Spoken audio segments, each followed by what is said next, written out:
During 1 week in April 1970, 17,000 mothers and their newborns were asked to take part in a survey to find out more about the first week of life.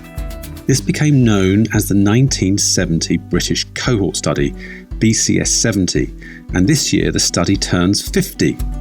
So welcome to the podcast that celebrates the 50th birthday of a special study that has transformed our understanding of British society. I'm Lee Elliott Major, Professor of Social Mobility at the University of Exeter, and I'll be your host over the next 6 episodes as we trace the story of BCS 70 across 5 decades and consider the future of this amazing study. For episode 1, we're going back in time to the very start, 1970. Labour's Harold Wilson was in his last days as Prime Minister. Michael Eavis was soon to stage the first Glastonbury Festival, and Bridge Over Troubled Water was number 1, offering hope and comfort to the tired mothers and their fragile offspring. Little did our study participants know that many would be involved with another 9 surveys of the study over the next 5 decades. Acting as our guides across the era, they would go on to show us what it was like to grow up, learn, work, love and age in modern Britain. School milk, that's something I remember. Not something I remember very fondly. It was all a bit congealed and not very nice. We used to play in the woods and in the fields. It was fantastic. There was no sense of danger back then. We could climb trees until dusk and come home, wash your knees, go to bed, no problem. I mostly remember the summer of 1976 being boiling hot. I remember the hosepipe ban. I remember the endless days of sunshine, and that was a really happy time. The Queen's Jubilee, where we had a street party and all the neighbours took part. From school, getting commemorative mugs and coins, which were really exciting. I can remember we used to have power cuts. It was all to do with the winter of discontent and all the strikes, and politically it all went over my head, but I just remember the experience of being plunged into the dark. I remember there was a guy, he had a rally chopper with carpet stuck all over the crossbars and some playing cards attached to the spokes of his wheels with clothes pegs, so it sounded like a motorbike when he was riding along. And I just thought that was the coolest thing I'd ever seen. By telling its story, we'll be celebrating the amazing contribution this study has made to British science and society. We'll interview the researchers whose findings have influenced government policy, as well as the policy makers and politicians who have eagerly digested their results. And last but not least, we'll hear from the study participants themselves, without whom none of this would be possible. But first, what is a birth cohort study? Well, it's a study that follows people at key stages across their lives, providing unique evidence on how they develop from infancy into childhood and adult life. The findings show how early life circumstances shape later life outcomes, uncovering the roots of many sources of inequalities. In combination, the cohort studies have been used to chart and understand the big changes in society that have occurred across the generations. BCS 70 is one of 4 national birth cohort studies and one of 3 based at the Centre for Longitudinal Studies at UCL's Institute of Education. Over the lives of participants, academics have collected information on their health, family, education and economic circumstances, helping to paint a picture of what life has been like for this generation, often called Generation X. In this first episode, I'll be chatting to Professor Leon Feinstein, whose research on the initial childhood surveys of BCS 70 had a profound impact on the new Labour government. We'll also be hearing from study participants, who will recount their memories of taking part when they were children. But first, Professor Jean Golding. Professor Golding is an epidemiologist and was a key member of the team charged with data analysis of BCS 70 in the 1970s and 1980s. She had cut her cloth in an earlier cohort study from 1958, and so it was natural that she would become involved in the 1970 study. I began by asking her about her earliest memories. It wasn't started as a cohort study, nor was the 58th survey. They both started as a birth survey, as did the earlier one, which was 1946. So you had this series, which they repeated every 12 years. But did they learn from it? No. They didn't say we're starting a cohort study. They said we're doing a birth survey, which in retrospect was probably a good idea. I don't think they planned it to be a good idea, but once you say we're doing a cohort study, people look at the amount that that's going to cost and back away. So 1970 was a birth survey built on the 1958 plan. And that plan had been to look at what caused so many babies to die, both before they were born and after they were born. So the 1970 cohort was to look in particular at the quality of life of the babies being born. They knew that the death rate had gone down, but what they didn't know was how healthy the newborn babies were and what could be done to ameliorate any problems. And to clarify, so the 1970 birth study originally was to explore some further details about early development that we hadn't looked at in the 58 cohort. Yes. It didn't get very far in that sort of sense. It got much more exciting when the children were 5, and that's when Neville Butler decided to follow them up. But that was the first time that anybody had thought we should follow this cohort. And you worked with Neville Butler, did you? Because that's quite a name now. Yes, I did. It was quite a name then. So he was the first really to think about following up people as they progress through life. Well, he was involved in the 1958 cohort, but took part in planning the follow-up of those children. So he was familiar with the concept. And the 1970 cohort, yes, he had a free hand in designing how to follow up through the early childhood. Can you tell us a little bit about what it was like to work with Neville? Because he's such a big name in this area. Challenging, inspiring. He was a mercurial character who had masses of ideas which would just tumble out one after the other after the other. And every so often they were brilliant. So I looked at my task of sitting at his feet and trying to discern which are the really good ones and taking them and running with them. It's interesting, isn't it? Because people now, just assume that these studies are here for us to look at, and they're so important in looking back at history and how society has changed, but they often rely on individuals to make them happen. That sometimes gets forgotten, right?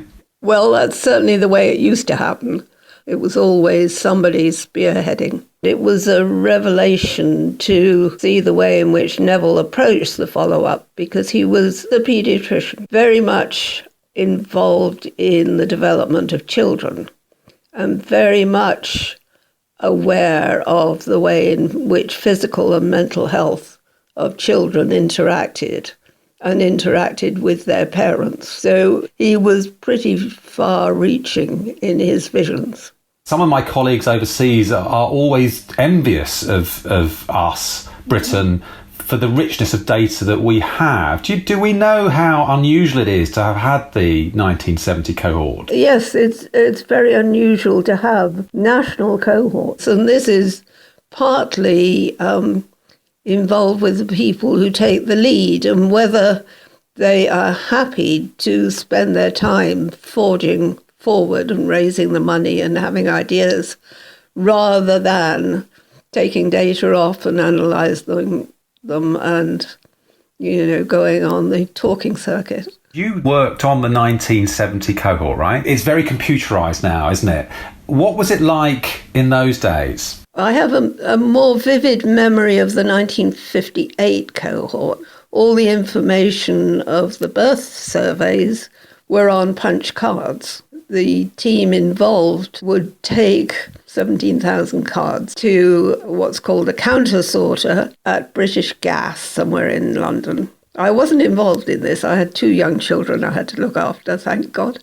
They would be sorting the data out, doing the sort of things that we would do in terms of creating tables and that sort of thing. It wasn't doing the computations. So it had developed a little bit by 1975 when I got involved, but it was still sort of fairly simple computing. It was, nevertheless, computing using proper computers. But I have always felt that it was important to get to know the information in a lot of detail rather than just press a button and write down the answer. I guess one of the beauties of the cohort studies is not only the longevity, but it's the multidisciplinarity of them as well. Yes, that's really incredibly important. I mean, very obvious once you start thinking about it. But other cohort studies you see in different countries tend to be focused on very specific things. So you get asthma cohorts or cohorts to look at what has happened that involves the development of autism, say. But they still cost a lot, but they can't do other things because that's the way they're designed. Whereas the multidisciplinary ones are very important. And the COVID thing, where we've all sent out questionnaires straight away, I think is particularly important as an illustration of how looking at all sorts of different things will fit into how you look at COVID. I'm going to talk a little bit about ALSPAC. You were really responsible for starting, which was amazing. How did your experiences with the 1970 cohort help you in establishing that new cohort study? I think it was the most important influence on my way of thinking because of the way in which it tried to marry the medical and the psychological and the social, all sorts of different aspects of the physical environment as well. So that was particularly sitting at the feet of Neville Butler, getting to know people who were involved in cohort studies and the way in which they were approaching different aspects of them. Why is it important then that BCS 70 continues, and indeed the cohort studies continue as a whole? Well, one of the most important questions is going to be what is it that influences the development of dementia in old age? And there's a lot of evidence that what happens early in life may well have an impact on that. So it's going to be a question of having longitudinal studies so that you can look over time, particularly having different cohorts. There are different environments that you're exposed to early in life in the different cohorts. So comparing one cohort with another to look at such outcomes is really important. And you're there ready to monitor anything that pops up as a new disease or a new craze or whatever. The cohorts are well worth the money spent. Already in the 1970s, BCS 70 was seen as highly significant and a worthwhile investment. But what of the study members? This is Generation X, people born between the late 1960s and the early 1980s. More and more mothers were working, and the divorce rate was rising. This generation is also referred to as the latchkey generation, as they had much more unsupervised time. Throughout this series, we'll be hearing from the study participants, our own Generation Xers who made it all happen. Here's a flavour of their thoughts on their generation. Oh gosh, are we Generation X? Is that what we're called? Children of the 70s, and then we've burst into technology and the difference that has made and having to keep up with that. And I feel that, we've had the benefit of that compared to my parents who are an older generation who, technology is pretty difficult for them. So I think in our lifetime, that's been significant. In some respects, I think Generation X, we're lucky in lots of respects. I had the opportunity to go to university, so it seems absolutely crazy now that my fees were paid to go to university, and I was actually given £2,500 to live on. There was an opportunity there, and I took that opportunity. My generation perhaps didn't realise it at the time, how lucky we were to be given the chance to get to university, irrespective of whether you could afford to go or not. We're in the midst of this pandemic and what that's going to mean. And, I think that's highly significant for us as well as being part of this study. How has that impacted on us and people of our generation, and how we've dealt with it then go on to inform people in the future? But what was happening at that time? What do we know about the early 1970s? Here's what the early results from the birth survey tell us. 1 in 7 participants were born at home. 9 out of 10 parents were married when their child was born. 50% of mothers had smoked while pregnant. There were 189 pairs of twins and 1 set of triplets. The average age of mothers was just 26. The 3 most common boys' names were Paul, Andrew and Mark. And the 3 most common girls' names were Sharon, Joanne and Sarah.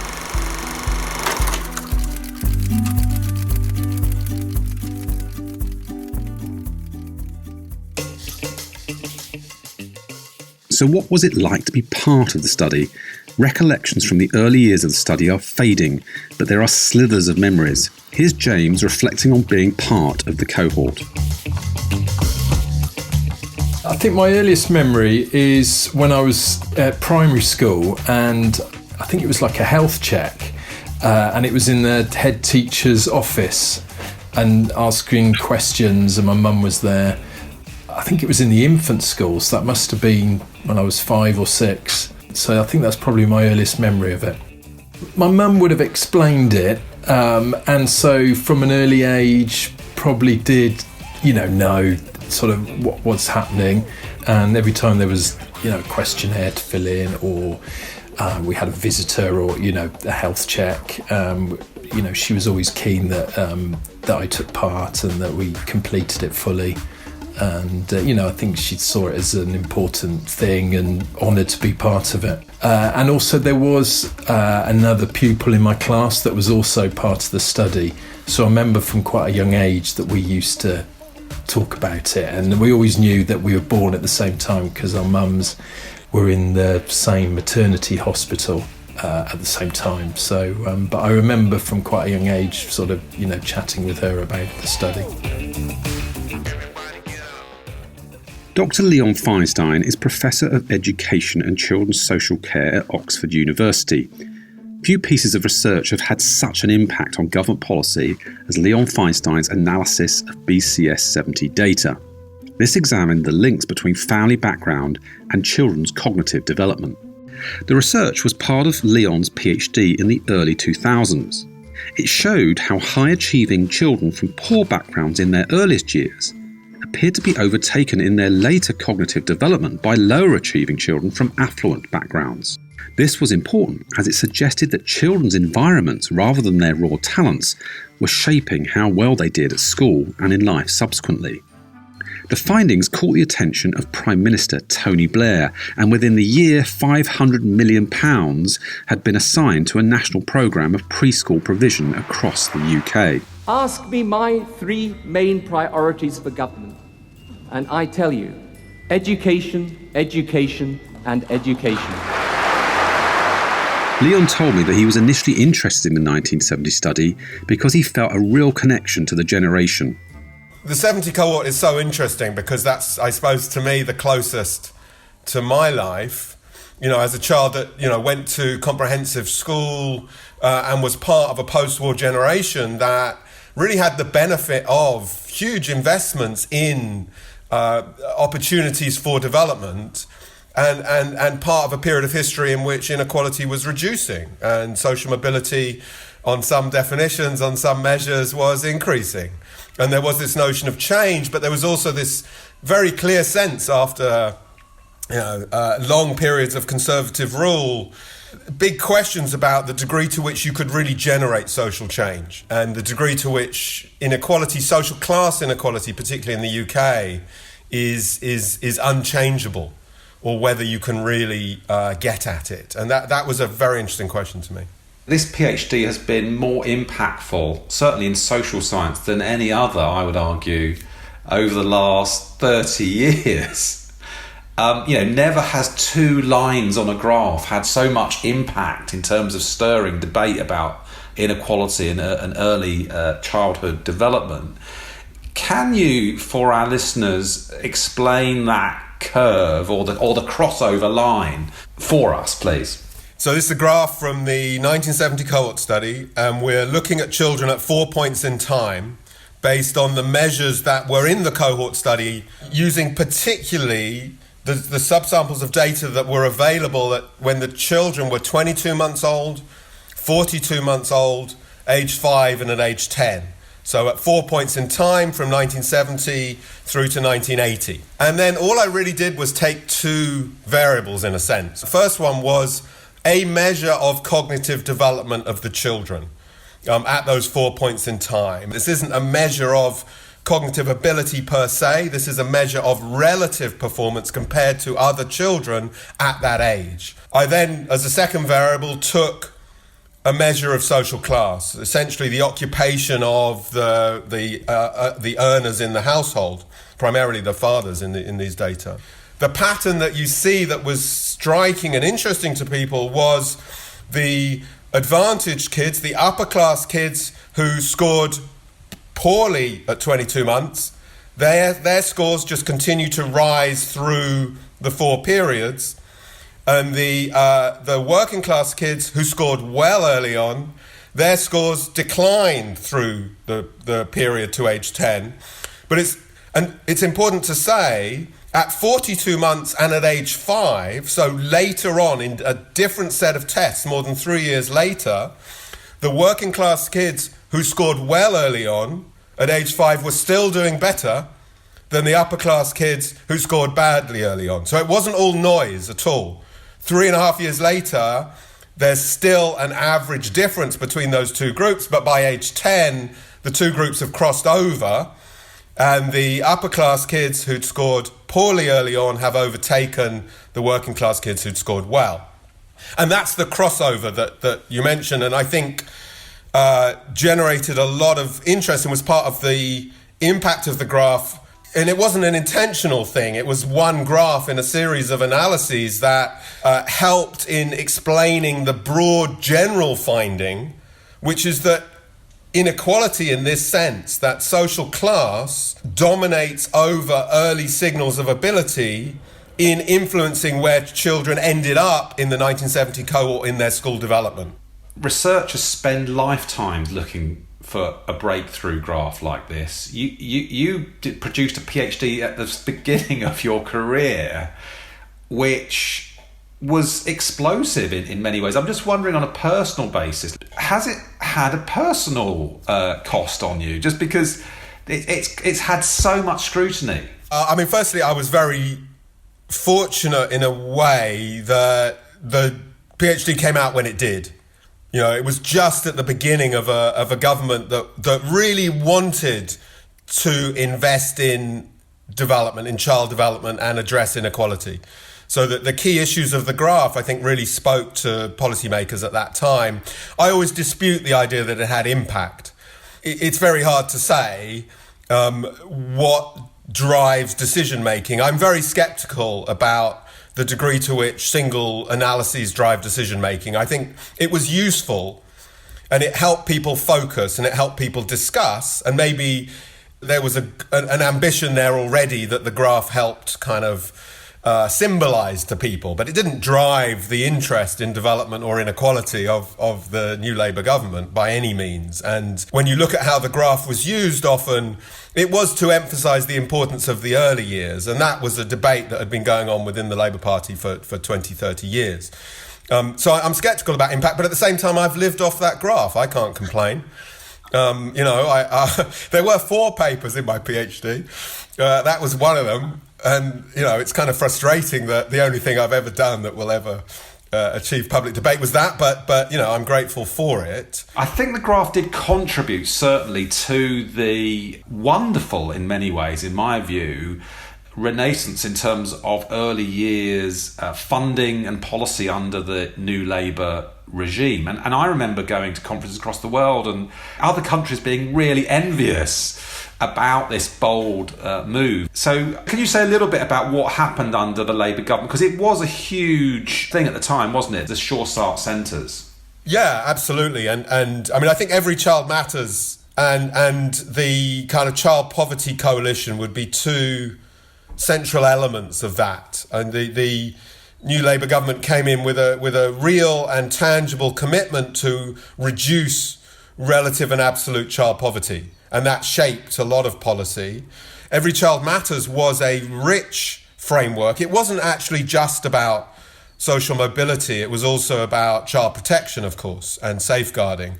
And those two themes came together in Every Child Matters as a theoretically rich framework of theory and science to shape policy together with investment.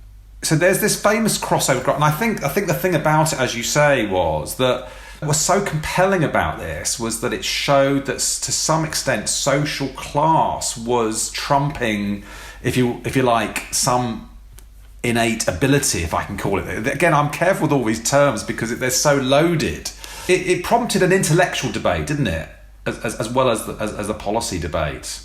People to this day are still reviewing your graph and interpreting it in different ways. I mean, do you still stand by your findings all this time after the original publication? I stand by the graph in the sense that the graph, as figure 2 of the paper in 2003, describes the data accurately. All the issues are about interpretation and meaning. That's where all the subtleties are. I regret not complaining about the description of children based on a 22-month score as dim or bright. And there was a misinterpretation of the graph that I think is a big risk in public use of social science and is a hard issue that you point to of how do you deal with uncertainty. You have a career, Lee, of trying to influence policy, and you know how hard this is. I mean, I've tried to do it from within government, within the civil service, and I know that if you talk about uncertainty, you can leave the room. It's no use at all. And you know, policy making is a quick and unnuanced process in many ways, although there's great skill to it and fabulous people trying to do it. But you have to get this balance between certainty and uncertainty. The science is uncertain. Science is uncertain. Social science is uncertain. 22-month tests of children do not tell you anything fixed about their ability. And yet they tell you something. And the nuanced conversation is about development. I always kept the graph the way it was, with the big shift between 22 months and 42 months, where you have this phenomenon of all the groups coming back towards the middle because of measurement error at 22 months. Some people have wanted to analyse that away, to come up with measures that address the measurement error as they see it and provide true versions of that graph. I think that's a mistake for two reasons. One was it was very useful to have the big shift between 22 months and 42 months in the graph because it helped me explain to policymakers about the huge amount of noise in the early scores and to have a conversation about how 22 months and 42 months scores don't tell you innate ability and there's measurement error and all children's scores move about a lot. And yet, if you think about this not about the stories of individual children, but about a picture of society, it's showing you something that is true about the general tendencies in our society. And you have to be able to have both of those conversations. The other reason I think the graph and that research and the cohort studies have so much impact is I think there's something very democratic about letting those data speak. Those data have spoken in a way, given a voice to the people in the cohort studies to reflect their experience in public and scientific debate. And I think there's a really important democratic function for cohort studies in that way. And so I think there's something quite important about actually reporting uncorrected data. These are the actual scores. The big issue for me probably was what happened in the transition from Labour to coalition and Conservative government. I was a civil servant during the transition, and Sir Peter Riddell, I remember saying in a talk to civil servants that when the government changes, the evidence changes. And I thought that can't be true. The evidence is the evidence. The science is the science. What is he talking about? But it was totally true. Government sets policy. And it's very hard in the civil service or even as a scientific advisor to government to go against policy. Policy sets a framework within which evidence itself operates. What questions are being asked? What kinds of answers are acceptable or believed? And what kind of proof is required? All of those things changed. And it was fascinating how very early on in the coalition, they did their social mobility strategy, and then the kind of assault on the graph came. The issues with the graph that had been true all along, that there is measurement error and this phenomenon of movement towards the middle of the chart. I mean, I could talk about why I don't call it regression to the mean, but that might be another topic for another day. So what do you think the future holds for BCS 70 and the cohort studies? It is shocking we haven't had another birth cohort study. That you think about this generation of children who have experienced both austerity and now pandemic. Children being born now are experiencing such different lives, even to the millennium cohort.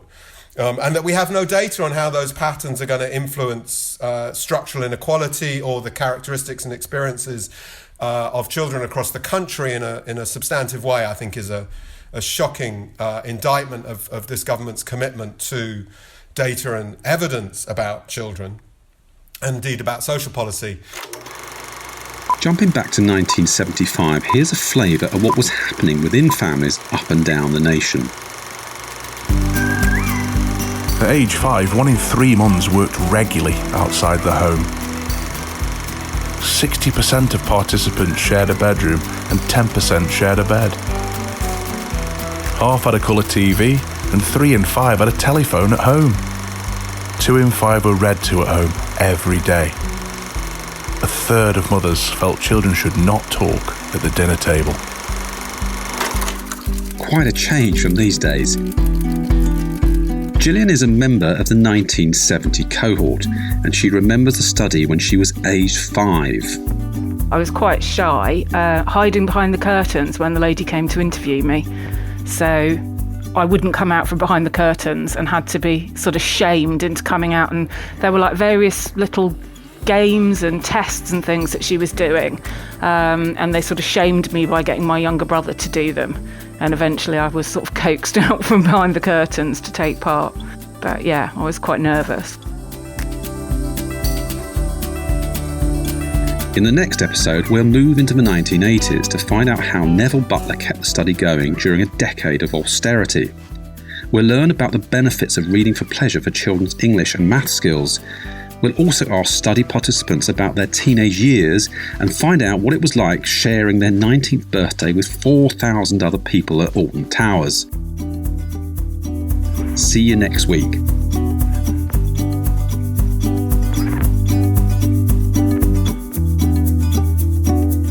"50 Years of Life in Britain", powered by UCL Minds. I hope you subscribe to join the celebration.